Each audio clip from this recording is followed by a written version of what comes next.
Good morning and welcome to a rather shell-shocked edition of Ask George. Yeah, this was looking rather different about an hour ago, wasn't it? The questions certainly were. But we can start with one that came through in the middle of the night, actually, sort of preempting what followed. Michelle Garland asks, can hope actually kill you? Yeah, probably. That's the thing that really hurts, isn't it? So honestly, it seemed like England were getting back into this game a couple of times. Even then, though, they were just a bowler short during the day. I thought they could have maybe kept the lead to as little as 30, but I think the last two wickets put on 50 odd, 48 was it perhaps? Yeah. And there were a couple of times they just looked as if they needed a fit seamer to come on. But yeah, Wood bowled almost as well as he has for England. Jimmy Anderson bowled as well as he has abroad for a long time. Well, certainly in Australia, he reckoned for 11 years or more. So it was, there was lots to like about England in the field, but then they had to go and bat. There's always that risk, isn't there, that with every wicket that fell, you're getting closer to the third innings. Yeah. Yeah, I mean, look, at some stage it is going to come back to haunt you if your openers are averaging, sort of 6 or something as a partnership. If you rarely make 250 in the first innings, I think they've done it in an innings. I think they've only done it once in this series. And if only one of your batters can average 30 or more. So it's going to come back to hurt you eventually, isn't it? But as Bernard Hughes wrote in, for all of England's batting, that display especially from Cummins and Stark, and that final hour was pretty tasty, wasn't it? It was magnificent bowling, and it was a fantastic atmosphere. It's a great old ground, this one. And even though it's probably only 40% full, it's still 40,000 people, and it was a hell of a noise. And Stark and Cummins were magnificent. They were just utterly brilliant. So you've got to give them some credit. There were a couple of wickets there. You think, really, really difficult times for batters to bat. But that is, the job of opening batters or top order batters. They have to find a way of getting through it. And I actually thought that to lose 2 would be just about manageable. But when you start losing 4. But for people in the UK waking up and I guess looking at the scorecard and thinking same old, is it fair to say it was slightly different, wasn't it? In that for all the talk of technique and I guess everything that came out of the first innings, there was a lot. I mean, the fact that Pat Cummins goes to sleep wicketless seems almost extraordinary, doesn't it? I mean, how brilliantly him and Stark bowled as a pair, and how many wicket-taking balls there were in there. I think I saw a quick stat that it was the highest expected wickets number they've ever had in I think 15 years. I don't know what that means, but well, I don't know what that means. But opening bowling attacks will bowl well, and they'll do it quite often. What you notice is they do it particularly often against England. So how many times have England been bowled out in a session in the last 5 years or so? I mean, it's happened quite often, hasn't it? They're bowled out in New Zealand for 50 odd. They're bowled out against Ireland in a session.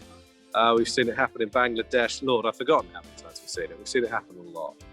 So I think ultimately, I remember Kim Barnett years ago saying he went through a period of thinking to himself, I keep getting really good deliveries, and then realising that if you keep saying that as an opening batter, you've probably got a problem with your own game.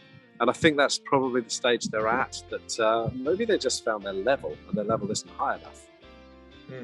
I just think if Cummins and Stark had been bowling to, I don't know, even the Australian opening pair, would they have been 4 down tonight? I don't think so. It might have been 1 down, but could even have been 2 down. Mike Ambrose asks, how many third innings runs are enough? I don't know when he sent that in, but yeah, how many? Not as many as you'd think.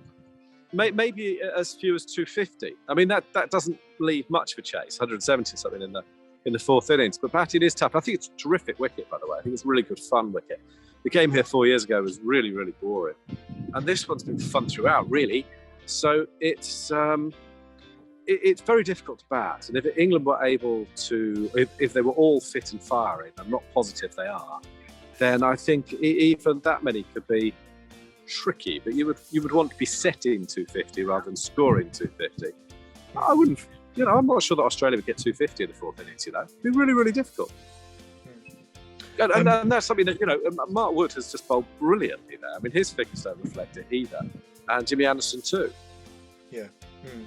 And on Jimmy, Tom Vickers asks, he says, scientists need to hurry up and build an Anderson clone. How bad will England be without him and Broad? I mean, obviously, bowlers like that are going to be missed, aren't they? Of course they are. But actually, there are bowlers in the system, Ollie Robinson's just come into the team, and while he might be a bit different and imperfect in some way, he's got to improve his fitness, but there's a lot to like about what Ollie Robinson's done in his first year as a Test cricketer. So in a way, the seam bowling feels in a better state than the batting and the spin bowling. So, it's not all doom and gloom, but it's more a sort of Graham Gooch that you would really want cloned, isn't it? Or there's all sorts of players who play county cricket, Tim Robinson or Bill Athy or people who Martin Moxon, that's sort of the guys who maybe played a wee bit of Test cricket. Even Tim Curtis, who I think would play a lot of Tests if they were playing now. Peter Roebuck never played Test cricket. I think he'd play 50 Tests if he were, just coming through now. So that's the area that England really need help. I think actually the seam bowling's okay. Mark Wood is possibly the quickest bowler England have ever had. I'm not sure that he gets the love in England he deserves. We were talking about this earlier, actually, in the press box. It's maybe because what he does is behind a paywall, often in the middle of the night. But he's a sensational cricketer. He is quick. I've never seen a bowler as quick. He often doesn't get the wickets either, does he? I guess, which to a lot of people, I guess, what you get judged. Well, he doesn't. Well, ultimately, of course, wickets is how you judge it. But he doesn't have a proper wicket keeper. I mean, Broad always talks about how many catches he's dropped off it, but Moeen never does. But Moeen would have something like 240 wickets if Ben Foakes had been his keeper throughout. So I think that's a factor. He bowls very fast, and you need very good people at keeper and slips, and England haven't got that. I mean, it was funny today. Every time I look up, there's a different slip called. Ollie Robinson was a slip for a bit today. When's that started? On a different topic, Marcus Harris. Don't know if you caught this in the press box, but Marcus Harris had some choice words for Hotspot. Is Hotspot effing hopeless? Yeah, and I think I'm not positive, how good Hawkeye is either. I mean, it's probably good, but we just sort of accept it as the gospel truth, much more so than we accept the Gospels as the gospel truth. I don't know. It's sometimes you see things with Hawkeye, it's very odd.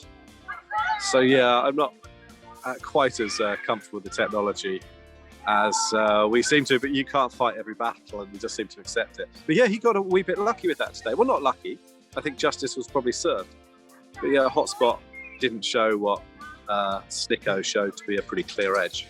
Yeah, he was lucky that Snicko was in operation, which obviously wasn't briefly during the Brisbane Test, wasn't it? Yeah, he was lucky, but I don't think I think that's justice. I don't think he was fortunate. I think the right. No, he hit it, didn't he? It's quite a loud noise as well.